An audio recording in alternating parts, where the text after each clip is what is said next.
Sobat Muslim, tadi di awal sudah aku ceritakan tentang bagaimana Sani menjelaskan berbagai pencapaiannya dari mulai foto di slide 1 sampai slide 4. Dari foto slide 1 dia menerangkan bahwa dia korban bullying, slide kedua, ketiga, dan keempat dia menjelaskan bagaimana perjuangan dia setelah bangkit dan apa aja yang sudah dicapainya selama ini. Nah, di foto-foto selanjutnya juga nggak kalah mencengangkan nih Sobat Muslim. Karena di 4 foto selanjutnya, Sani juga masih menjelaskan apa saja pencapaian dia setelah bangkit dari korban bullying. Nah, kita lanjut ke slide foto yang kelima, kontribusi untuk anak-anak Indonesia. Nah, terlihat pula nih ya, momen di mana Sani berada di sebuah sekolah dasar di Bandung. Nah, Sani itu diduga melakukan kontribusi yang berarti di tempat tersebut dengan mengajar.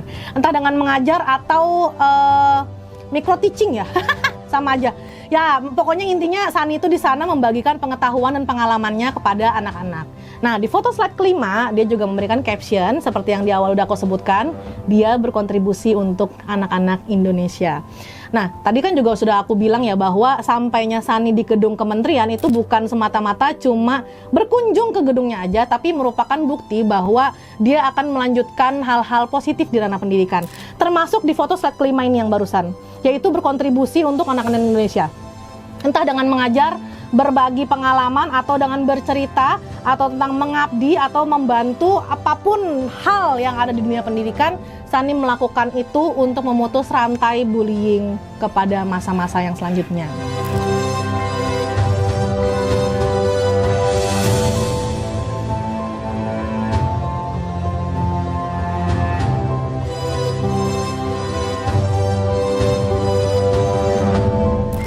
Lanjut Sobat Muslim, lanjut gak tuh ya. Jadi di foto selanjutnya Sani juga berhasil mendapatkan kesempatan magang di Top NGO. NGO ya, kalau salah nyebut maaf ya. Top NGO asik Kampus Merdeka sebagai lembaga non pemerintah yang berfokus pada pengembangan pendidikan dan pemberdayaan masyarakat. Kesempatan ini nggak cuma memperluas jaringan dan pengalamannya, tapi juga membekali Sani dengan pengetahuan praktis tentang bagaimana organisasi non-profit beroperasi. Jujur pas ada di slide foto ini, aku pun kayak langsung terinspirasi, apa ikut aja kali ya gue ya, kayak jadi langsung pengen gitu, karena memang itu pengalaman yang perlu gak sih untuk orang-orang yang ada di ruang lingkup pendidikan kayak kita. Apalagi ini kesempatan magang loh, kesempatan magang di Top NGO Kampus Merdeka, menjadi hal yang sangat berarti banget buat Sani. Kayaknya kalau aku ikut juga sangat berarti buat aku ya, terutama mengingat betapa sulitnya untuk mendapatkan posisi tersebut.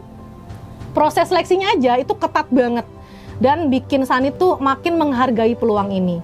Nah, di slide foto tersebut juga nggak lupa Sani berikan caption seperti biasa, yaitu dia magang di Top NGO Kampus Merdeka. Ini kalau salah sebut maaf ya, pokoknya antara Top NGO atau NGO Kampus Merdeka gitu kata Sani. Terus apa sih yang harus dipersiapin dari sekarang? Pertama, CV kalian harus bagus. Kedua, portofolio juga. Ketiga, persiapan interview. Dan keempat, psikotes soal-soalnya juga kalian harus bagus juga nilainya.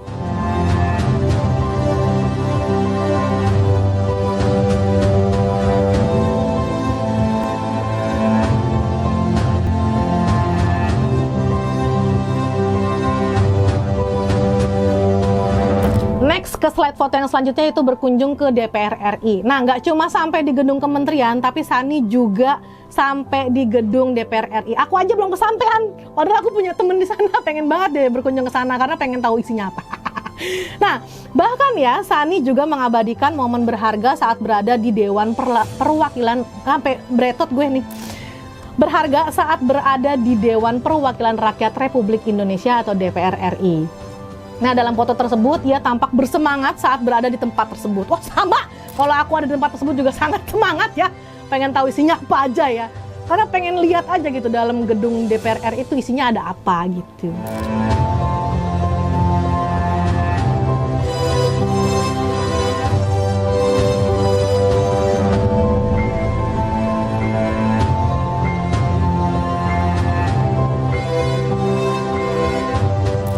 Kesempatan untuk berada di DPR RI merupakan pencapaian yang luar biasa bagi Sani, makanya ditaruhnya di slide agak terakhir.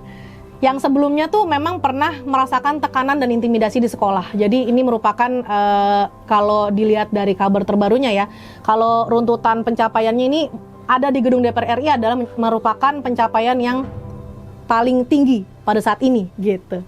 Nah, selama kunjungan tersebut, Sani berkesempatan untuk belajar langsung tentang proses legislasi dan bagaimana kebijakan dibuat. Gak lupa juga di slide tersebut juga dikasih caption, dia bisa ke DPR RI katanya. Kayaknya aku juga pengen deh foto di depannya tuh. Dia sampai ke teras DPR RI, lumayan.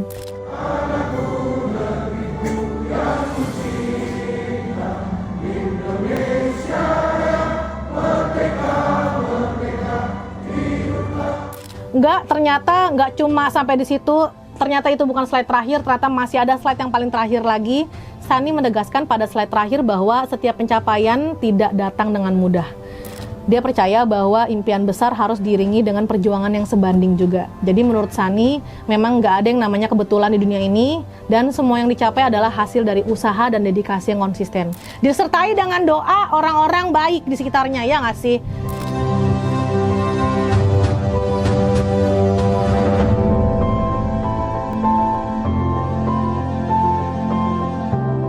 Nah, Sobat Muslim, dalam unggahan tersebut, Sani menyampaikan pesan bahwa tidak ada yang tidak mungkin dicapai di dunia ini.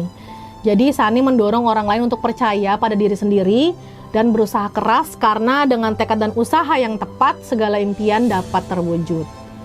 Di caption paling bawah juga dicantumin kok sama Sani bahwa gak ada yang gak mungkin di dunia ini, gitu.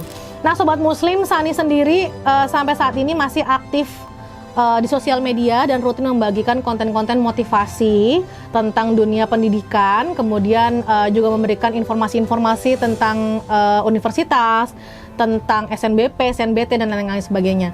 Yang waktu itu pernah lewat di FYP aku juga salah satunya adalah Sani membagikan informasi tentang universitas yang bisa masuk melalui jalur tahfiz. Nah, itu tuh kan informasi yang memang kadang orang nggak tahu ya. Jadi Sani membagikan informasi yang dibutuhkan banget sama calon-calon mahasiswa atau calon-calon siswa. Jadi kayak SMP ke SMA, SD ke SMP, dan lain-lain sebagainya. Tapi memang fokusnya adalah dari SMA menuju ke mahasiswa. Dan itu memang menjadi informasi yang sangat penting banget dan audiens butuhkan banget, makanya harus berkunjung ke profilnya Sani.